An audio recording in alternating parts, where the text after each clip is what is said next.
Jangan pernah hijrah karena orang lain. Kalau orang lain tersebut berubah, dicabut hidayahnya, tiba-tiba kita akan hilang. Yang kedua, jangan hijrah gara-gara rame-ramean. Karena orang udah rame ikut kita. Nanti pas sepi berhenti lagi kita. Dan jangan pernah hijrah karena kelompok. Nanti kelompok itu hilang, maka hilanglah dia. Hijrahlah karena Allah Subhanahu wa taala. Tetapi memulai hijrah tersebut pertama ada dua hal. Memulainya dengan niat yang baik, yang kedua yaitu bergaul dan bersosial dengan orang yang baik, maka kita jadi baik. Tapi kalau bergaul dan bersosial menjadi orang yang buruk bersama orang buruk, jadi buruk kita. Bismillahirrahmanirrahim. Kata Rasulullah SAW, tidak ada hijrah setelah penaklukan kota Makkah. Ketika Rasulullah SAW lahir di kota Makkah, hijrah ke Madinah, Rasul enggak lupa balik ke kampung halamannya, yaitu supaya kampung halamannya pun menjadi tempat yang baik. Begitu juga seseorang ketika belajar keluar kota, belajar ke luar negeri, belajar kemana saja, jadi orang jangan lupa sama kampung tempat kita dibesarkan. Itu diajarkan sama Nabi Muhammad SAW. Di mana tempat kampung kita dibesarkan, jangan lupa sama kampung tempat kita dibesarkan. Sebagian daripada kita sudah dijadikan orang sama Allah Subhanahu wa taala, tapi kita dijadikan orang di tempat orang, bukan di kampung kita. Maka jangan sampai kita lupa sama kampung kita sendiri. Bagaimana ketika kita mendapatkan ilmu, kita balik ke kampung kita masing-masing, yaitu mengembangkan apa yang kita dapat. Allah Subhanahu wa taala mengatakan dalam surah Taubah, falaula nafara min kulli firqatin minhum ta'ifatul liyatafaqahu fiddin wal yunziru qaumahum idza raja'u. Apabila hendaklah ada seorang di suatu kaum, ta'ifatul liyatafaqahu fiddin, sekelompok orang dari kampung untuk keluar dari kampungnya, liyatafaqahu fiddin, untuk belajar agama, wal yunziru qaumahum idza raja'u, supaya mereka ketika mereka pulang mengingatkan kaum mereka ketika di tempat kampung mereka. Maka buah daripada ilmu bukan ketika kita menuntut ilmu, tapi buahnya ketika kita mengajarkan. Tetapi ada hal yang paling penting daripada menuntut ilmu, yaitu bagaimana ridho seorang guru. Kita menuntut ilmu hukumnya wajib, tapi yang menyuapkan kita ilmu harus ridho. Jangan sampai kita mengatur guru kita, kita mengatakan hal yang tidak baik kepada guru kita. Tidak boleh seperti ini. Maka yang penting itu bukan menuntut ilmu, tapi orang yang menyuapkan kita ilmu itu harus ridho. Maka itu yang menyebabkan kita menjadi orang alim. Alim pun di akhirat ketika berada pada saat tersebut, syaitan pun orang yang mengerti agama, karena dia lihai mengganggu seseorang. Yang penting kita bagaimana mendapatkan keberkahan daripada ilmu seorang guru kita. Ya, terus. Akan tetapi yang ada hanya jihad dan niat. Jika betul. Kamu diajak pergi berjihad, pergilah. Kata Rasulullah SAW mengatakan, tidak ada hijrah setelah ditaklukkan kota Mekah. Ketika Rasul berada di kota Madinah, berkembang Nabi Muhammad SAW. Balik ke kota Mekah, ditaklukkan kota Mekah, jadi kampung-kampung Islam. Nah setelah itu nggak ada hijrah, kecuali disebut dua, hijrah niat dan hijrah fisabilillah. Jadi kalau ada orang hijrah niat, maksudnya hijrah niat apa? Dari keburukan menuju kebaikan. Yang tadi dia kurang baik, dia perbaiki dirinya. Sering orang bertanya sama seseorang, ketika bertanya kepada seorang ulama, bagaimana memulai jadi orang baik? Jelas? Bagaimana memulai jadi diri jadi baik? Yang pertama, niat dulu jadi baik. Jangan pernah hijrah karena orang lain. Kalau orang lain tersebut berubah, dicabut hidayahnya, tiba-tiba kita akan hilang. Yang kedua, jangan hijrah gara-gara rame-ramean. Karena orang udah rame ikut kita. Nanti pas sepi berhenti lagi kita.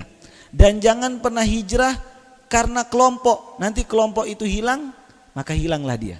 Hijrahlah karena Allah Subhanahu wa taala. Tetapi memulai hijrah tersebut pertama ada dua hal. Memulainya dengan niat yang baik, yang kedua yaitu bergaul dan bersosial dengan orang yang baik, maka kita jadi baik. Tapi kalau bergaul dan bersosial menjadi orang yang buruk bersama orang buruk, jadi buruk kita. Maka harus pertama niat yang baik, bergaul sama orang baik. Yang kedua yaitu jihad fi sabilillah. Jihad apa? Fi sabilillah. Ketika seseorang jihad fi sabilillah, mengeluarkan hartanya, mengeluarkan waktunya, mengeluarkan apa saja, disebut sama Rasulullah SAW, disebut orang ini hijrah. Disebutnya apa? Hijrah. Nah, bapak-bapak, ibu-ibu yang melakukan Allah Subhanahu wa taala, ada yang menarik dari hadis ini. Ketika Mekah sama Madinah. Mekah sama Madinah. Mekah belum ditaklukkan. Begitu Rasul hijrah, ditaklukkan kota Madinah, baru setelah itu apa? Mekah. Jelas? Mekah. Di sini banyak orang bertanya-tanya, mana lebih afdal Mekah sama Madinah? Mekah apa Madinah? Hah?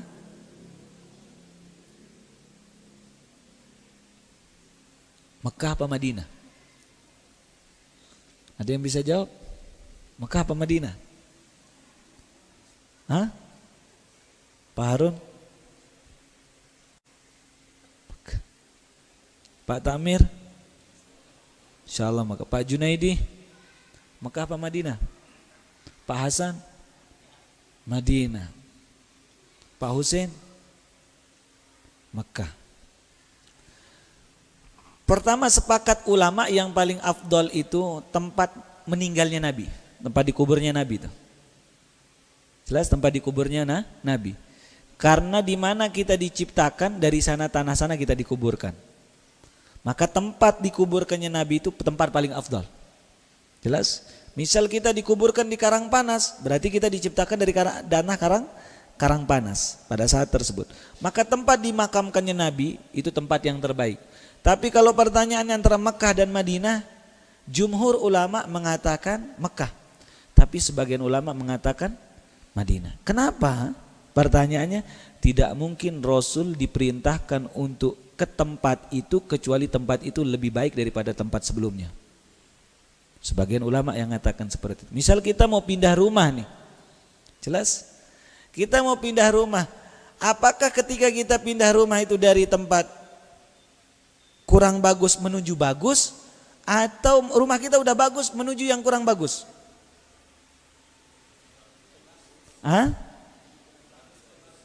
Kurang menuju yang paling bagus. Sebagian pendapat seperti itu mengatakan, ada yang mengatakan pendapat Madinah lebih afdal. Tetapi jumhur ulama mengatakan Masjidil Haram lebih daripada tempat Mekah itu lebih afdal daripada Madinah. Nah, anehnya di sini ketika Rasulullah SAW berada di kota Madinah, padahal selama 10 tahun, di sini cuma 13 tahun, Rasul ini memiliki kekuatan yang besar. Kekuatan yang besar. Sedangkan di sini Islam lambat. Sedangkan sama-sama Nabi. Nabi Muhammad di sini, Nabi Muhammad di sini. Kenapa pertanyaannya? Lebih cepat berkembang di sini ketimbang di sini.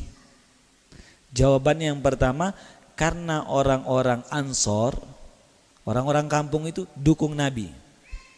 Kalau sudah dua ini aspek ini saling dukung, seorang ulamanya sama orang kampung saling dukung, cepat berkembang itu.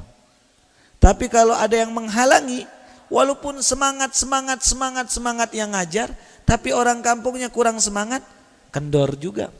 Atau yang ngajarnya kurang semangat, orang kampungnya semangat, nggak maju juga.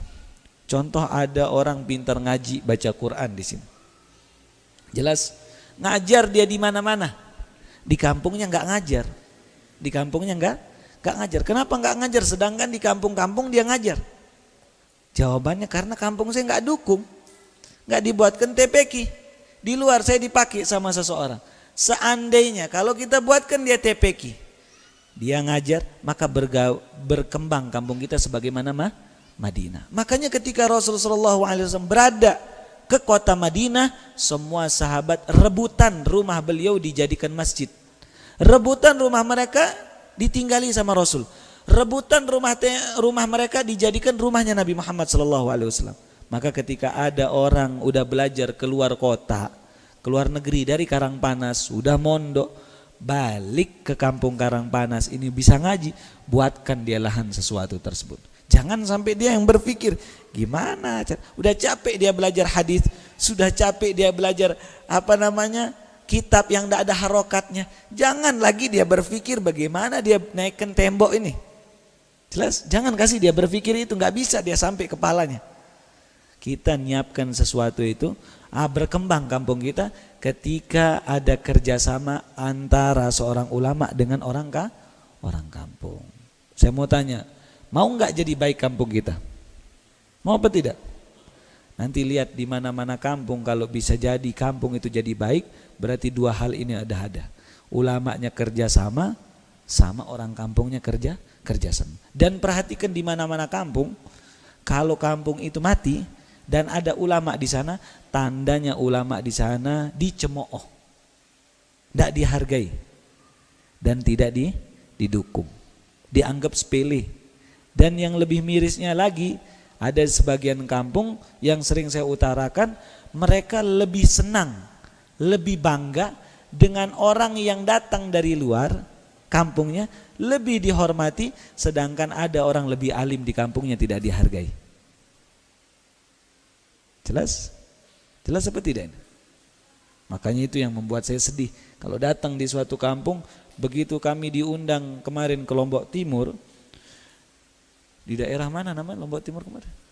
Ujung sana, saya lupa nama tempatnya ujungnya.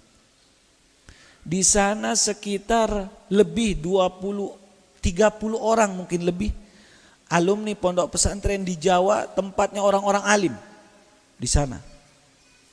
Hampir sana. Dan sudah mondoknya 14 tahun.